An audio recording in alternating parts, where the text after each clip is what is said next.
In this tutorial, I would like to show you how R+m.DESIGN, R+m.TASK looks like on an Android tablet here.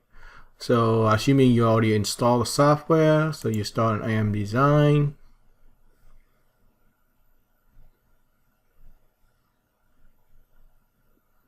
And the web will come up, and then it looks pretty much like the one on the PC.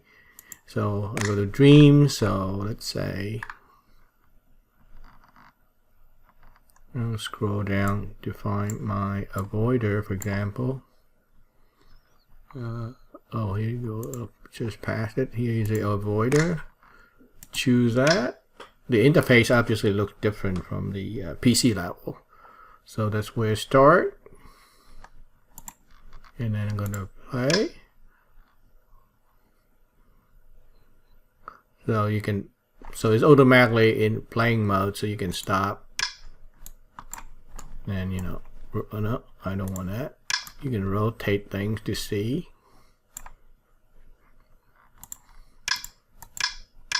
Or frame by frame, whatever you need. Stop it, and then we go back here. And then of course you can go see the list. Go back to the list and choose another model and so forth.